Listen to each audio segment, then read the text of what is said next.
tardes a todas y a todos. Hemos llegado al momento de la clausura de las jornadas Desactivando el racismo y la xenofobia. Esta mañana hemos tenido la presencia institucional del director general de CEPAIN. Hemos tenido también la presencia del director general de Inclusión del Ministerio de Trabajo. Y hoy tenemos, la verdad, que en la clausura, la visita y el broche a cargo de la directora general de Diversidad Familiar y Servicios Sociales, Ministerio de Derechos Sociales y Agenda 2030. Y yo voy a sustituir, a representar, en este caso, a la Dirección General de CEPAIN, a Juan Antonio Segura Lucas. Soy Daniel Abella, el director de Comunicación y Sensibilización de la Fundación CEPAIN. Esta mañana se han recogido, la verdad es que unas ideas, digamos, clave, unos temas bastante, digamos, actuales en referente a la lucha contra el discurso del odio. Juan Antonio Segura hablaba de que hay una necesidad de construir convivencia. También nos decía que no podemos estar sin actuar viendo cómo crecen el racismo y la xenofobia. Y en el momento en el que estamos viviendo con preocupación, cómo crece también el virus de la xenofobia y el racismo. Trabajamos sobre esta realidad por derribar estos muros de intolerancia.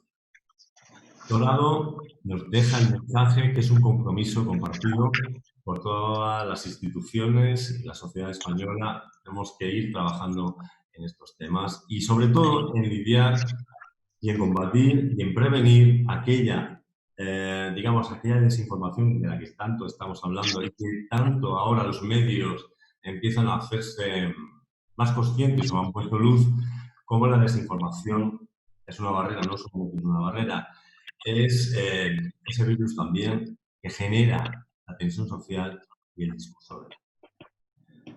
La segunda mesa nos deja pues, una parte muy interesante porque fue una mesa donde tanto las estrategias de comunicación como las de sensibilización tienen que partir de un interés común, como la comunicación también, como el lenguaje, ¿no?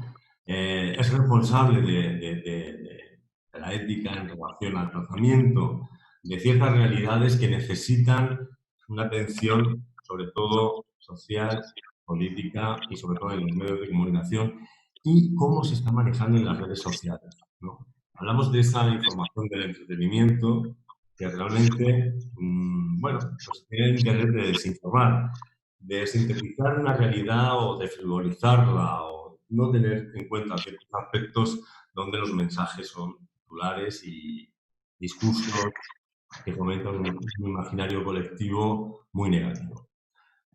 Tuvimos la oportunidad también de tener a David Puertas, que nos decía y nos dejaba ese mensaje que el 80% de las personas reconocen haber recibido informaciones falsas, un 27% nos decía que hay personas que han compartido en sus redes personales este tipo de informaciones.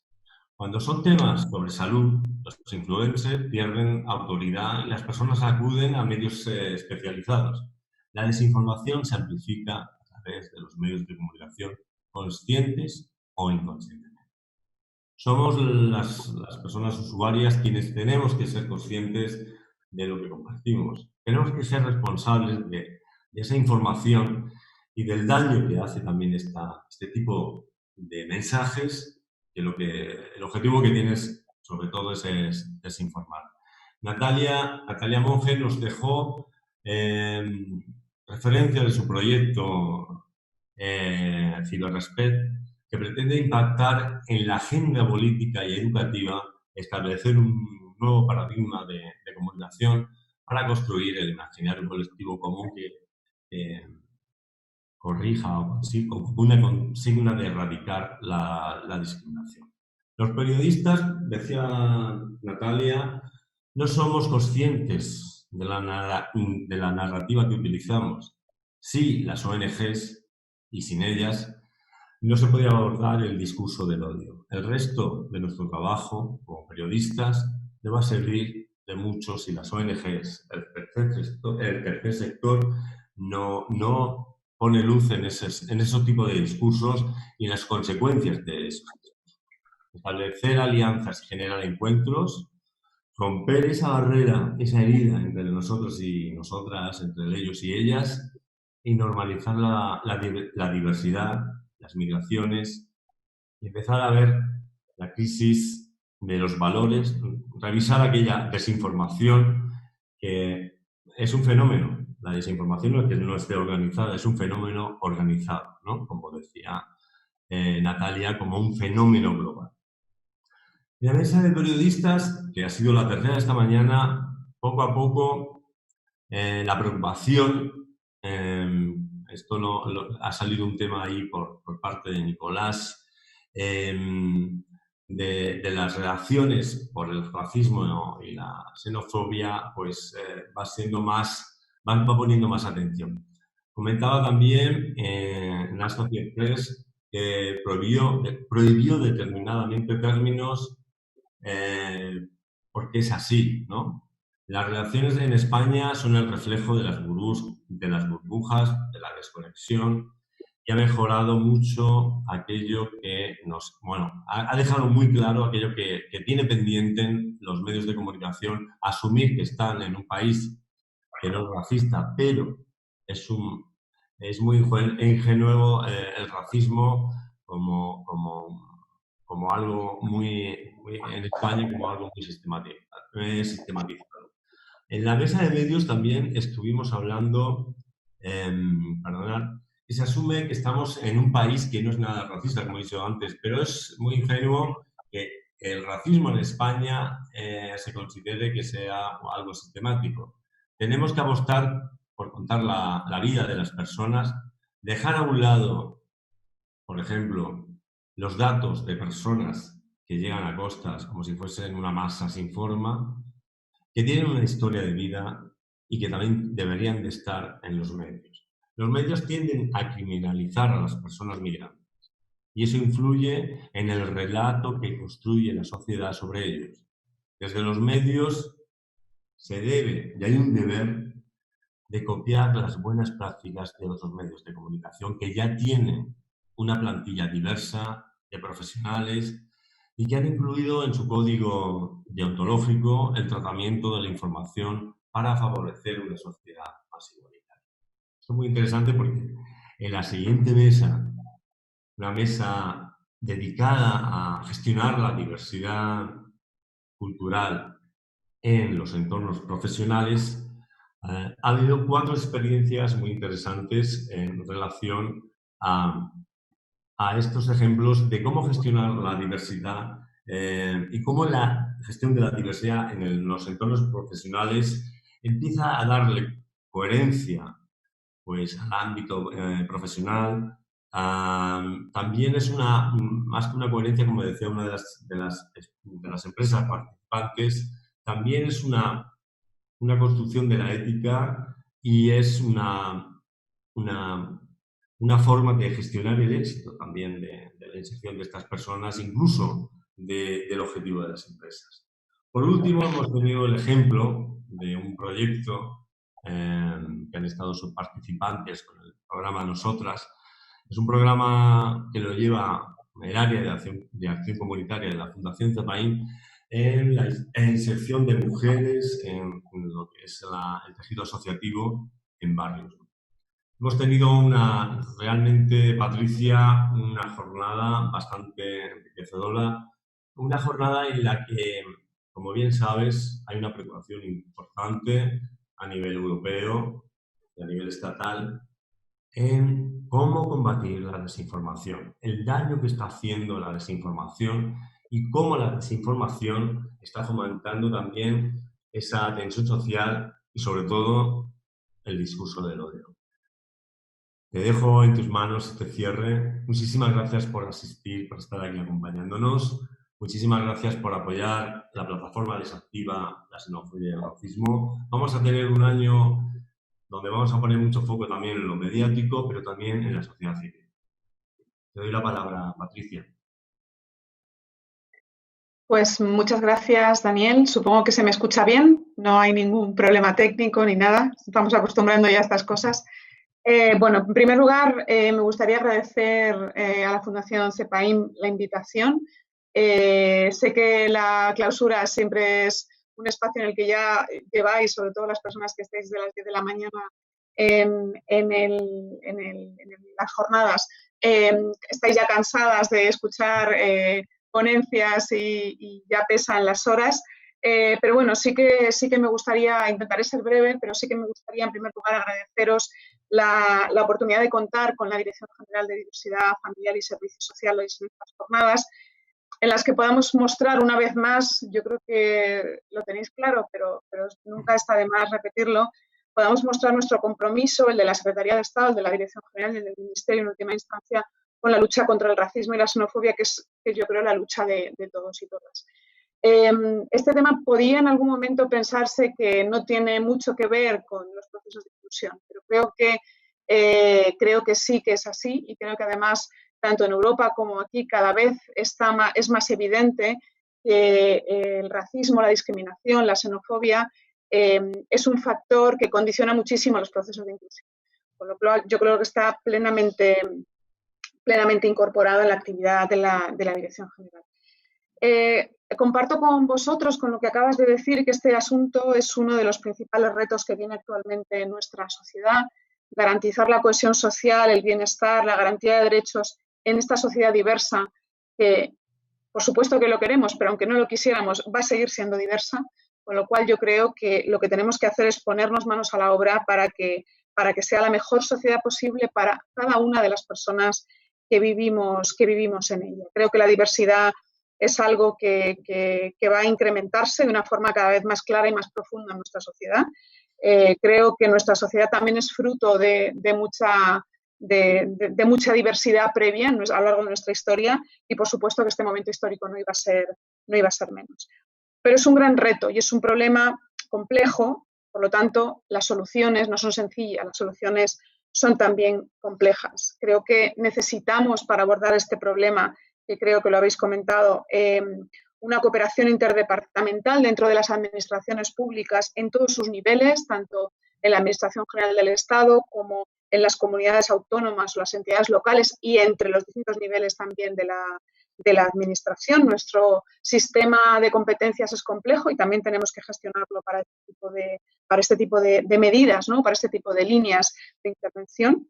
Y todo esto en colaboración con todos los agentes. El tercer sector, por supuesto, entidades como la Fundación CEPAIM u otras que también trabajáis en esta línea, empresas, sindicatos, medios de comunicación. Creo que es muy oportuno implicar a los medios de comunicación en este momento y ante un problema como este. Y, en última instancia, también la ciudadanía, que no deja de ser uno de los principales agentes, pues como tú decías, tanto de expansión como de producción, como también lo puede ser en positivo, como de agente activo para frenar estos discursos a los que ya nos estamos acostumbrando, por desgracia.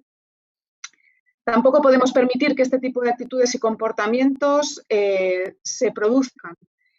Son contrarios a la ley, con lo cual habrá que denunciarlos y habrá que establecer los mecanismos necesarios para atender a las víctimas y tenemos que generar un contexto en el que podamos conseguir que la propia sociedad rechace este tipo de actitudes. Creo que ese es el camino y el camino que siguen las cosas cuando realmente la sociedad se apropia de ellas y las defiende. Pero también en positivo tenemos que crear estos entornos sociales que fomenten y sean favorables a la convivencia, al diálogo intercultural, que impidan precisamente la propagación del racismo y la xenofobia. Yo creo que las acciones punitivas o de denuncia son absolutamente necesarias, pero creo que tienen que ir complementadas con acciones positivas, en positivo, que fomenten el diálogo y la convivencia intercultural. También es necesario que seamos conscientes, desde mi punto de vista, que necesitamos corresponsabilizarnos. Ninguna de estas partes que he mencionado antes por sí sola puede resolver el problema. Necesitamos que todas las partes, tanto el sector público como el sector privado, el tercer sector, los medios de comunicación, la propia sociedad, como decía antes, se pongan manos a la obra para trabajar en común de cara a erradicar este asunto, que yo creo que es con toda la lógica y con toda la justificación una de las preocupaciones emergentes de los últimos tiempos. Además, las políticas en Europa, que seguramente habréis hablado de ello, cada vez ponen más en el centro la lucha contra el racismo y la xenofobia como uno de los aspectos fundamentales y una de las líneas políticas fundamentales de su política, ¿no? De la política europea en este caso. Y en ese sentido, pues sabéis que se ha aprobado un plan de acción de la Unión Europea contra el racismo 2020-2025, que contempla mecanismos de aplicación para la aplicación de las políticas de las que se ha dotado la Unión Europea, promover una labor policial y protección justas para la ciudadanía, sobre todo para las personas que denuncian este tipo de actos, o incluso de las que los sufren por parte de las fuerzas del orden, que habla también de promover la educación y la memoria histórica, la mejora de las condiciones de vida de toda la población, que también está en la clave, está en el fondo de las medidas que se puedan implementar para luchar contra el racismo. También promueve la lucha contra el extremismo y la incitación al odio, una mejor recogida de datos y una cosa que a mí me gusta mucho, que es aplicarse el cuento. Es decir, que la propia comisión sea cada vez más diversa y que sea cada vez más el reflejo de lo que la sociedad demanda, ¿no? Y un fruto concreto de este plan de acción ha sido también, que me gustaría mencionarlo, porque además es un tema que compete directamente a mi dirección general, que es el marco estratégico para la igualdad, la inclusión y la participación de los Roma en Europa, que también incorpora por primera vez de una forma transversal y muy explícita la lucha contra el racismo y la xenofobia que padece la comunidad gitana y como uno de los aspectos clave en los que yo creo que tenemos que dar pasos decididos en el futuro. Desde la Dirección General de Diversidad, Familia y Servicios Sociales, de la Secretaría de Estado de Derechos Sociales, en última instancia, nos toca aplicar todas esas recomendaciones europeas, hacerlas posibles e implementarlas y hacerlas reales. Y en esa dinámica estamos. Para ello necesitamos coordinar y cooperar con otros departamentos para poner en marcha estos instrumentos que yo creo que van a ser claves en el futuro. Y ahí, por ejemplo, pues puedo nombrar muchos centros directivos, muchos otros ministerios con los que necesitaremos colaborar. Citaré dos, la Dirección General de Igualdad de Trato y Diversidad Étnico-Racial del Ministerio de Igualdad, por ejemplo, o, como decías, la Dirección General de Inclusión y Atención Humanitaria del Ministerio de Inclusión, Seguridad Social y Migraciones, que ha estado también presente en la inauguración. Hay muchas otras, seguramente, pero estas son dos de las que, junto con la de Diversidad Familiar y Servicios Sociales, tendremos que ponernos manos a la obra para trabajar en este sentido. También nuestro compromiso con la utilización de todos los instrumentos financieros existentes para apoyar iniciativas que luchen de forma decidida contra el racismo y la xenofobia, así como contra cualquier otra forma de discriminación. Y en ese sentido, bueno, pues estos proyectos financiados a la Fundación CEPAIN y a otras muchas entidades en esta dirección a través del IRPF y de otros instrumentos financieros de los que nos podamos dotar en el futuro, ¿no? Hacer también de los servicios sociales públicos, un espacio en el que realmente se garanticen los derechos de las personas y se combata también desde ahí el racismo y la xenofobia. Además, yo creo que uno de los compromisos que como Secretaría de Estado vamos a impulsar y estamos planificando para poner en marcha es la promoción de la innovación, también en este ámbito, en todos. Creo que la realidad nos pone delante nuevas necesidades. Creo que la pandemia de la COVID-19 nos ha confrontado con las costuras que tienen nuestros sistemas de protección. Necesitamos buscar respuestas distintas, ¿no? Y en este sentido contar con toda la creatividad, toda la iniciativa de todas las personas y las organizaciones que tienen algo que decir en este sentido, partiendo de que las formas antiguas creo que ya ha quedado claro que no necesariamente sirven, ¿no? En este momento. En definitiva, pues un compromiso con la mejora de la calidad de vida de las personas que padecen discriminación desde el ámbito de nuestra competencia, desde lo que una dirección general como la mía, desde la Administración General del Estado podemos hacer. Y para finalizar, me gustaría volver a poner encima de la mesa el lema de esta jornada, ¿no? Desactivando el racismo y la xenofobia. Creo que es compromiso de todos y de todas, y creo que en ese camino seguro que nos encontraremos. Por mi parte, nada más. No sé si me toca formalmente decir las palabras estas de quedan clausuradas estas jornadas. No, no soy yo muy ceremoniosa, pero bueno, por si acaso lo digo. Os agradezco nuevamente la invitación y nada más. Seguro que nos encontramos en otra ocasión. Muchísimas gracias, Patricia. Y bueno, quiero decir que bueno, esta clausura es una clausura también de esa corresponsabilidad por parte de las instituciones, de las organizaciones. Y me gustaría decir una frasecita que decía nuestro cantautor Luis Llach, que la verdad me ha venido, con lo que estabas diciendo, me ha venido de pronto.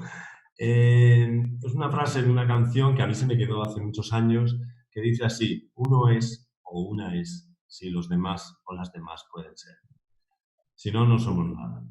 Esperamos que el Desactiva de alguna forma incida y provoca ese cambio, ¿no?, en nuestros conceptos, en nuestras ideas, en nuestros discursos, que no fomenten el discurso del odio. Os invito a que desactivéis en la xenofobia y el racismo en nuestra campaña Yo Desactivo, y a todos los medios de comunicación que pongan mucha atención en lo que dicen y que no se dejen llevar por unos titulares que están normalizados pero que esconden mucha desinformación. Adelante, Camila, cuando quieras. Muchas gracias a todo el equipo de comunicación de la Fundación CEPAIN, que ha estado aquí y ha hecho posible no solamente este evento, sino toda la estrategia, todo el operativo y todo lo que nos queda por hacer en Desactiva la xenofobia y el racismo. Esperamos que crezcan esas alianzas y ese trabajo en red y esa corresponsabilidad tanto de la sociedad civil, del tercer sector y a nivel institucional. Muchísimas gracias. Hasta luego.